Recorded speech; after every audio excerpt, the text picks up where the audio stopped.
Good morning, you listen to FloorDaily.net, and I'm Kemp Harr. This morning my guest is Tim Baucom, the newly named president of Shaw Industries. Tim, how you doing?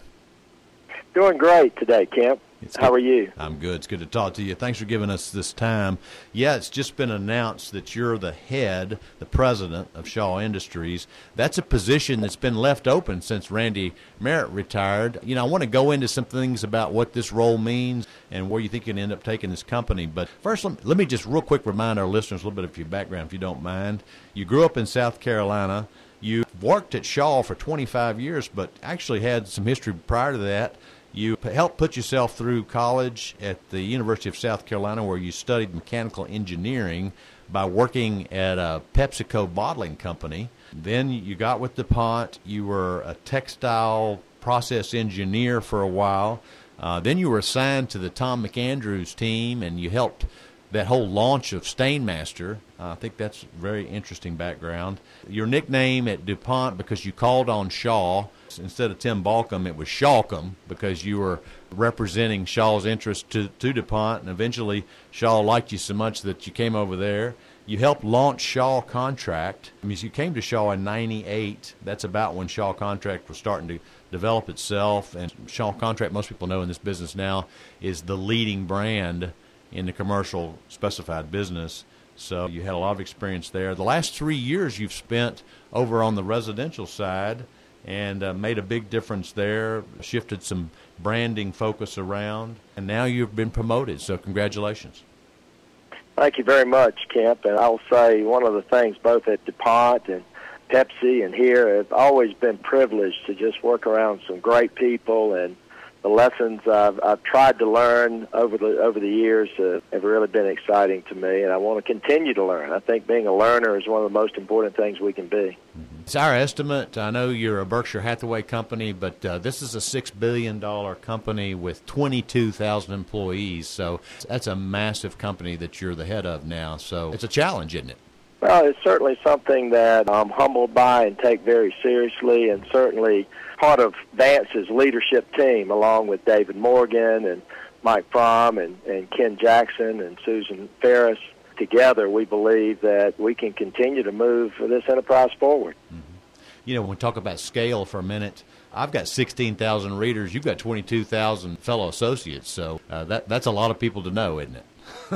It is, and we want to continue to bring both of those numbers upward. You do a great job with your magazine, and I know I benefit from reading it, and I know the other 15,999 do also. You know, I was looking at your website this morning prior to this interview, and I see some people, you have a sampling of the people who work at Shaw, and some of the people there, and it's part of the Shaw culture, but they're second and third generation, they're working at Shaw Industries. So, I mean, that's part of who Shaw is. It's a lot about promote from within and grow people, and that's what makes Shaw who Shaw is, right?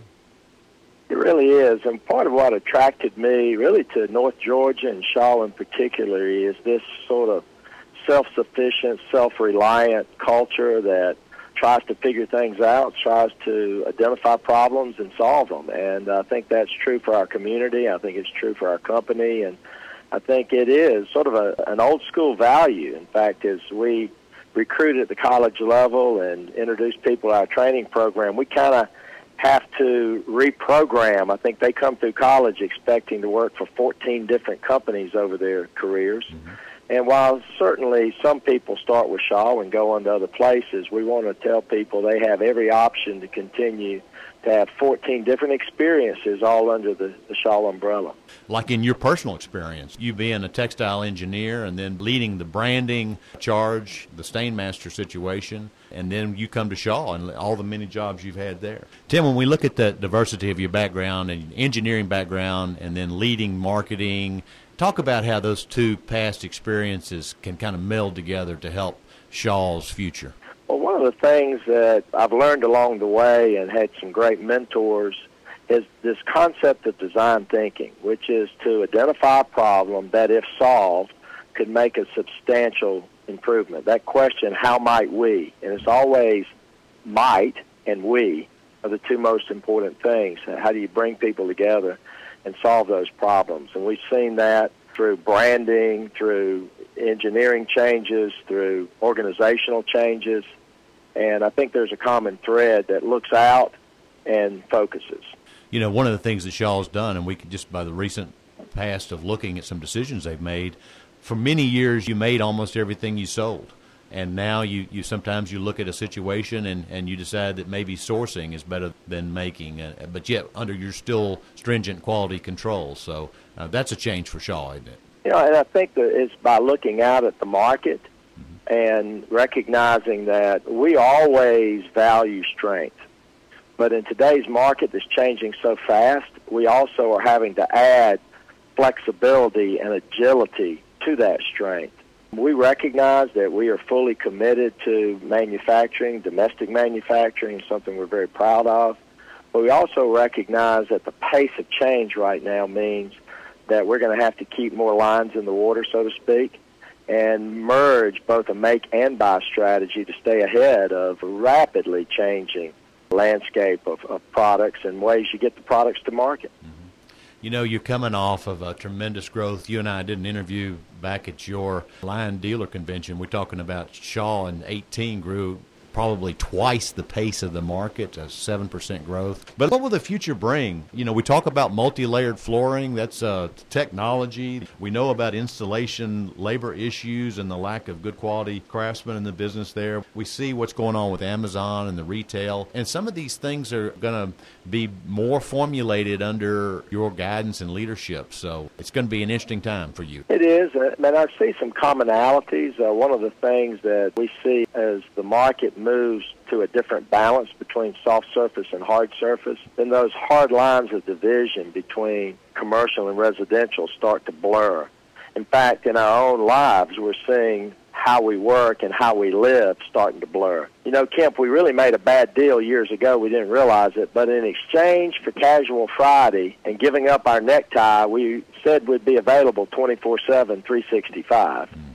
So how we work and how we live are coming together. You know, we're seeing corporate offices that want to look more like a Starbucks and Starbucks that wants to be your third place and look like your den. So I see us starting to conceive how does residential and commercial come together a little bit more. I see that as exciting. You know, certainly stay focused and separate, but also get common where we can. You know, we talked at our convention about this intense focus on consumer insight and how do we take insights to actions quicker. That's why we're looking at make and buy in addition to our proud legacy of manufacturing. We know that brands have to be more meaningful because with so much to choose from, we know that brands are the short-circuit way for the consumer to gain confidence. We recognize our portfolio has to change because technology is bringing together things like multi-layer flooring that they were not there before.